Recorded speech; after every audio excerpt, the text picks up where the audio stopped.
my name is Bridget Davila, can you hear me? And I'm here, I'm a member of the Latino Democratic Club and also the District 11 Democratic Club. And I'm also on the City College Board of Trustees. And I'm having a lot of fun being on the other side of public comment.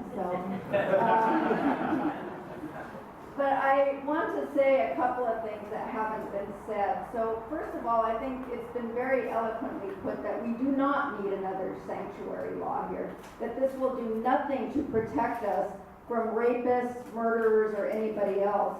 And I think that's been very eloquently put already. But I would like to also put a face on this, and in my classes that I teach at San Francisco State University, I often have students of color, mostly male students, who have been convicted of a crime that could destroy their entire lives. And they end up going to school through the rebound program and graduating. What happens here is that black and brown people are criminalized. And this is just another way to do it. And I can't even believe that San Francisco is dealing with this when we have so many other things to deal with here. My students and their rent, for example. Why are we talking about this now? This does nothing to give us extra protections.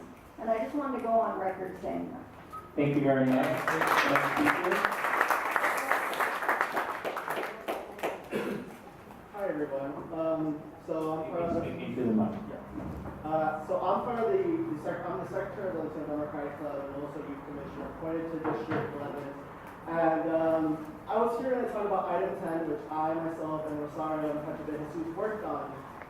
But I am so outrageously disgusted right now. I am so disgusted with everything that's going on. Rhetoric after rhetoric.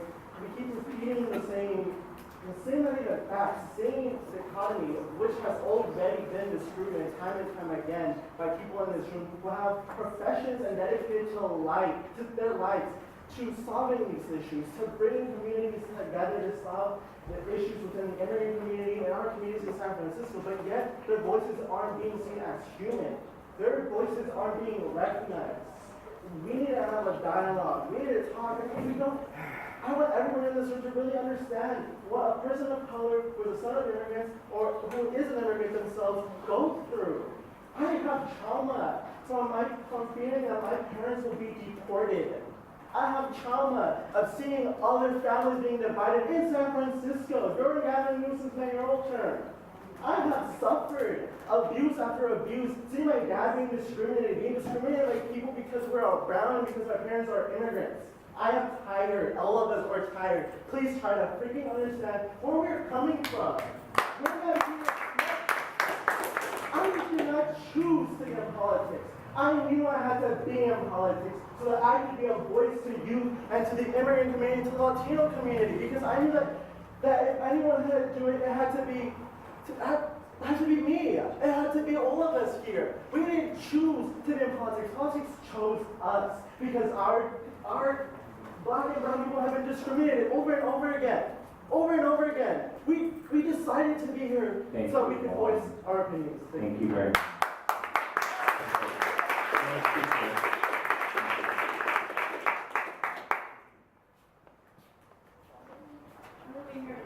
You're doing great. Take a deep breath.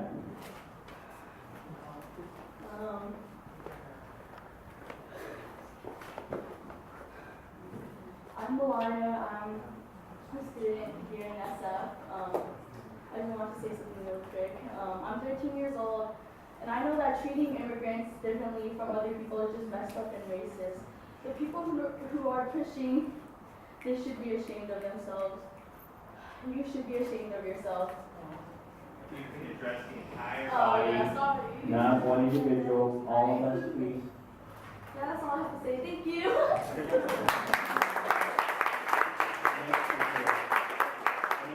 For our youth to come and speak, but we want to hear from you. Next speaker, please. Thank you. It is hard. Hi, David. Thank all of you for your service here. I know it's tough, but you do a great job, and it's really appreciated.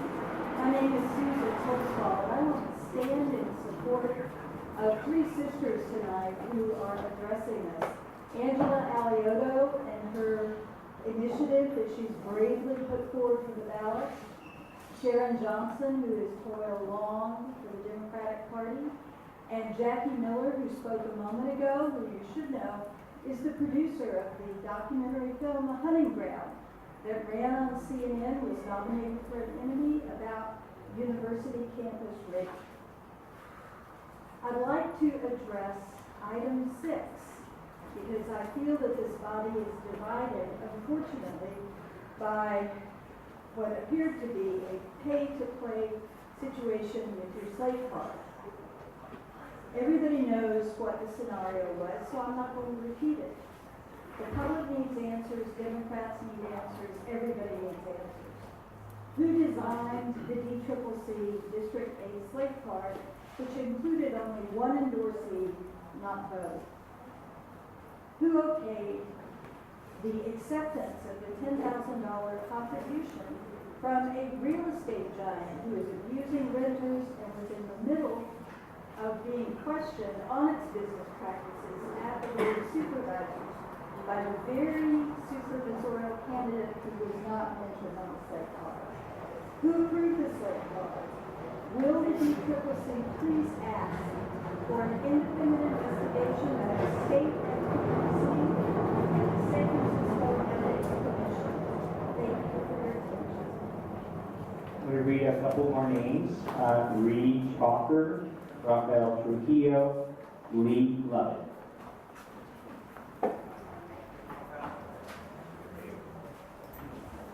Good evening. My name is Diane Shannon, and I'm a native of San Francisco and a resident in Michigan. And I'm speaking in support of the Violent Felony Reporting Act. I have neighbors who are undocumented immigrants who are very good people, and I think they should be on the path to citizenship. They're here for better opportunities, some escaping a violent society.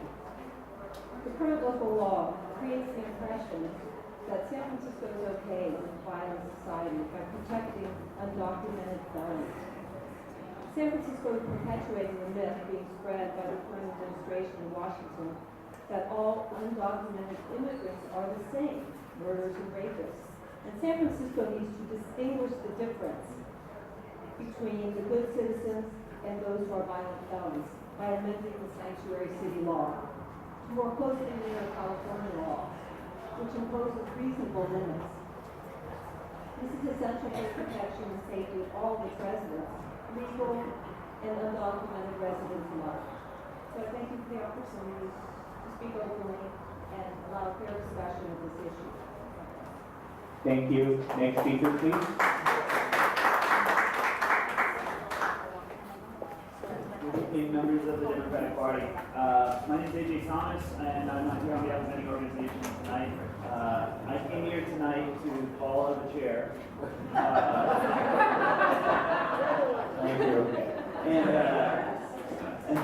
And also speak out on behalf of, I believe it's item 9, the resolution in support of calling for the abolishment of U.S. Immigration and Customs Enforcement. I'm sure everybody here is familiar with ICE and is very familiar with the abhorrent practices of the organization over the last few years, especially since the new president came into office. These disgusting practices of hunting down undocumented residents have resulted in many calling it a deportation force. Senator Kristen Gillibrand of New York has called for the abolishment of ICE, has called to start over and build something that actually works. Senator Elizabeth Warren of Massachusetts has stated that we need to rebuild our immigration system from top to bottom, starting by replacing ICE with something that reflects our values. And our own senator from California, Kamala Harris, has stated that there is no question that we've got to critically re-examine ICE and its role and the way that it's being administered and the work it's doing, and we need to probably think about starting from scratch. It's clear that ICE is broken, it does not work, and it probably never worked. It is important not only to stand with the leaders of our party in calling for the dissolution of ICE, but also standing with the weakest among us, the residents of San Francisco who are undocumented and are relying on this party to act. So I would encourage everybody here to vote in favor of resolution item number 9. Thank you. Thank you very much. Next speaker.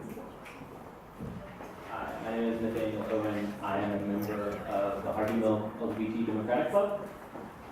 I'm coming to give public comment in opposition to Member Alioto's proposed measure that would water down sanctuary city in our city.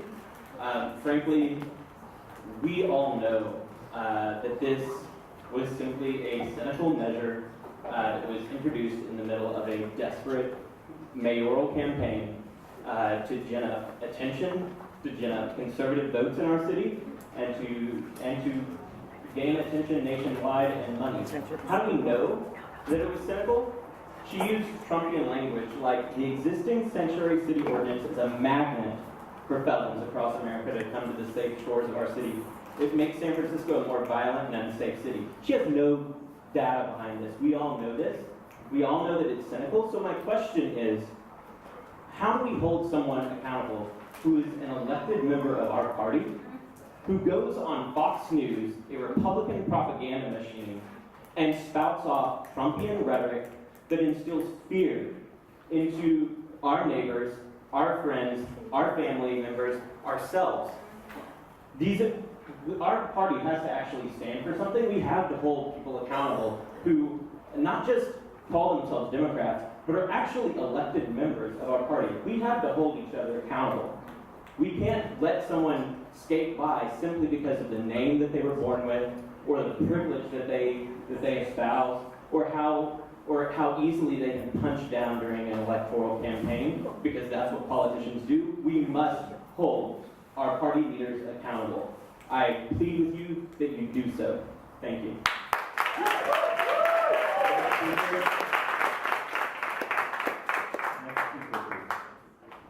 evening, everybody. I'm Carolina Morales. I am the co-president of the Harvey Milk Democratic Club, and I'm going to be exercising my presidential privilege for your pleasure. So I am here today to oppose any elected official or politician who uses xenophobic rhetoric to try to get media attention and manipulate voters to try to, and on top of it, to try to call themselves a Democrat.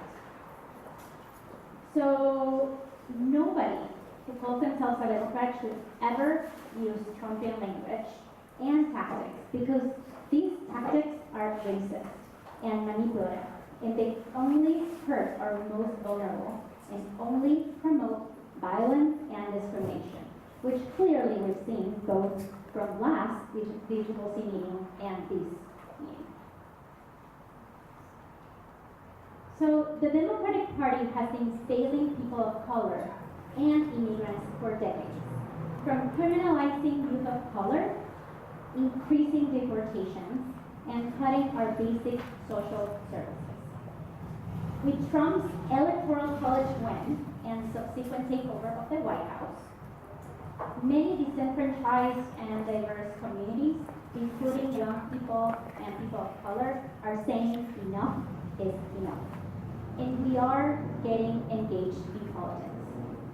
That's why Kimberly Alvarenga, daughter of a Central American domestic worker immigrant to this country, and I decided to run as co-president of the Harvey Milk Club last year. And I am the first club president who is an immigrant. Queer immigrant, to be exact.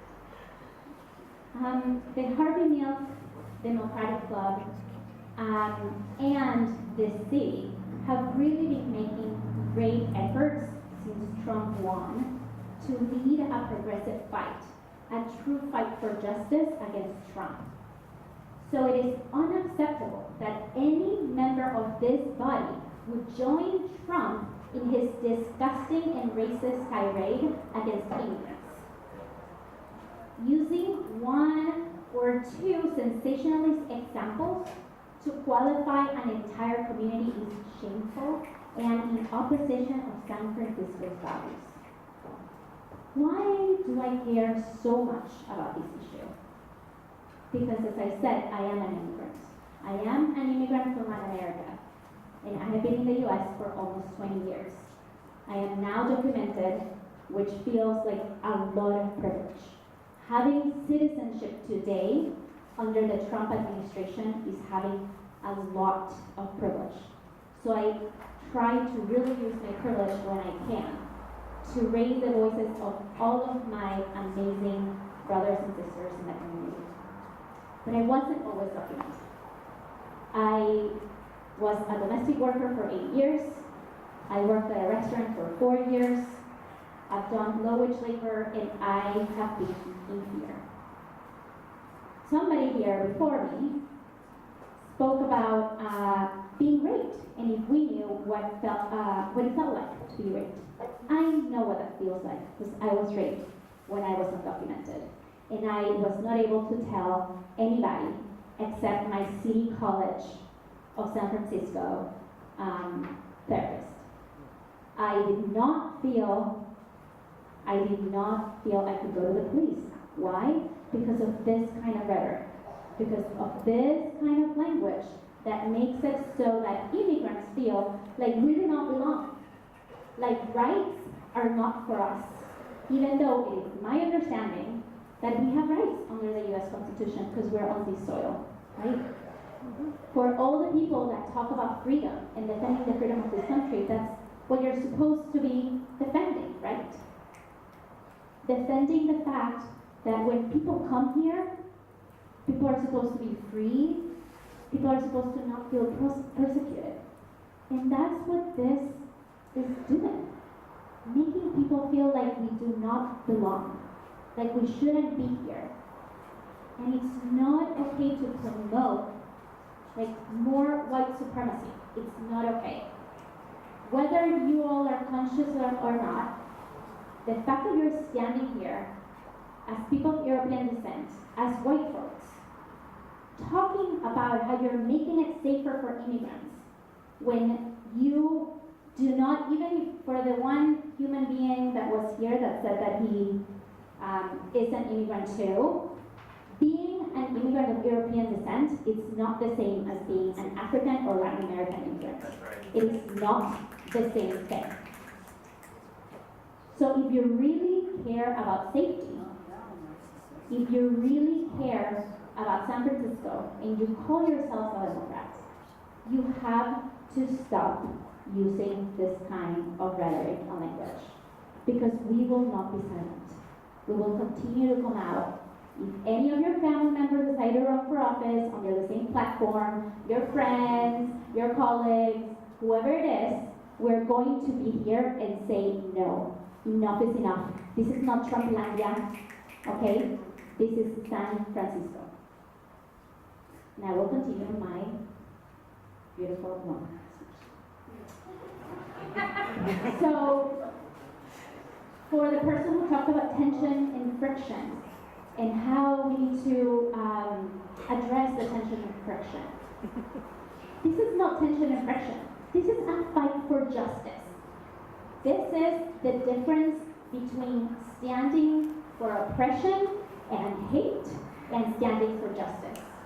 And if you want to minimize that and call it tension, you're wrong. This is not tension. This is people standing for each other and rising up for what is right. In terms of domestic violence in this city, I met Supervisor David Campos when, in 2008, when we started defending the due process for youth issue because of former Mayor Gavin Newsom, who decided to start deporting kids under 18. Imagine 13-year-old kids getting sent back to countries they didn't even remember. So, after the due process for youth, we moved on to defending the due process for adults. But in those days is when I was spending my decade-long work working at Community United Against Violence, which is the only LGBT organization in the city that focuses on domestic violence and sexual assault and street harassment. The core of our work is precisely domestic violence. We really led the charge against any kind of carve-out that's around domestic violence. Why? Precisely because domestic violence survivors, whether they're immigrants or not, let me tell you, whether they're immigrants or not, they do not feel comfortable going to the police because many times they're not believed, particularly if they're women, if they're transgender folks, if they're folks of color, or if they're queer people. And so it is important to not use domestic violence, which is incredibly horrendous and heinous, is that correct in English? Heinous? Thank you. Heinous crime. This only makes our domestic violence survivors and sexual assault survivors feel more scared to come forward because it only creates more and more barriers for people. And lastly, I want to thank any member of this body who is in support of our immigrant community and who would speak up against this ballot measure. And I thank you in advance, and I am hoping that all of you stand against any attempts of advancement of this ballot measure by this member who authored this ballot measure. And I am naively hoping that this author steps back and actually tries to make an effort to work with the communities who are impacted by this and to really learn what is it that they need. Because the federal government is coming for all of us immigrants, even those of us who are naturalized, folks who have green cards, which means permanent residency in this country, who are documented, are already getting deported, and they have already started to speak about what would it mean to increase the number of reasons why naturalized citizens could get their naturalization revoked and get deported. So this is not a drill, this is the real deal. Let's really stand together and let's actually lead the national fight against Trump and not move backwards. Thank you. Thank Thank you.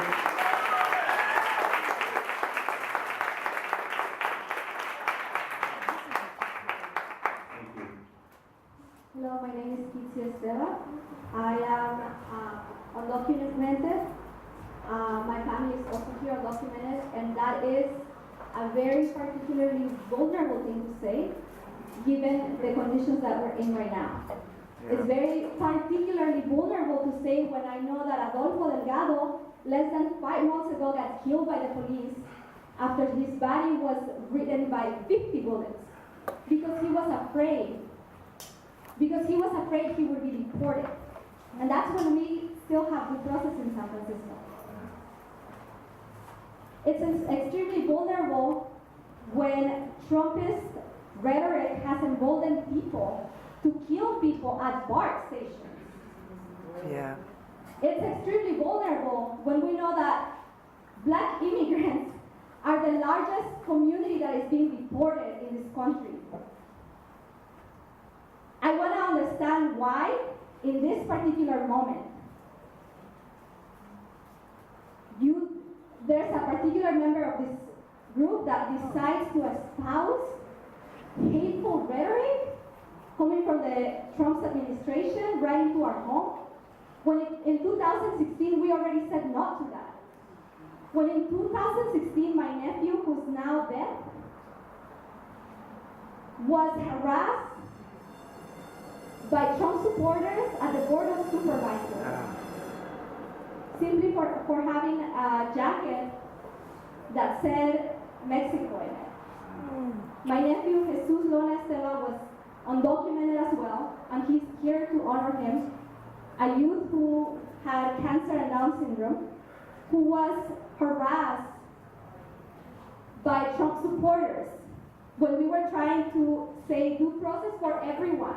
Due process for everyone because that's what keeps us safe. In this community, we want safety for everyone. We want to espouse justice for everyone, and we want to understand very clearly Thank you very much. that we are not Thank you. We're not a community that is about throwing some people away Thank you. because this is double punishment. Thank you very much. Next speaker.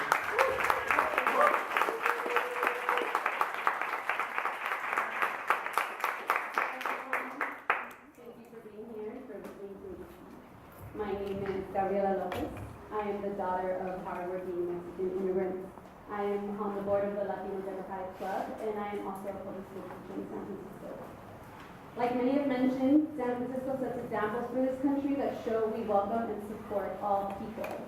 When I think about the students I teach and the messages they are constantly receiving, I can't believe that the hateful anti-immigrant rhetoric is coming from our very own San Francisco. When working with children of immigrant families, I can clearly see the fear they have about our current government and that caring that we as educators take on in order to ensure students and families feel safe, not only in our schools but in our city. The message that is being sent is not showing them protection nor reassurance, and children do not deserve to live with that fear. Me as an educator and we as leaders need to condemn any action that will weaken protections for the immigrant community. Thank you. Thank you. Next speaker.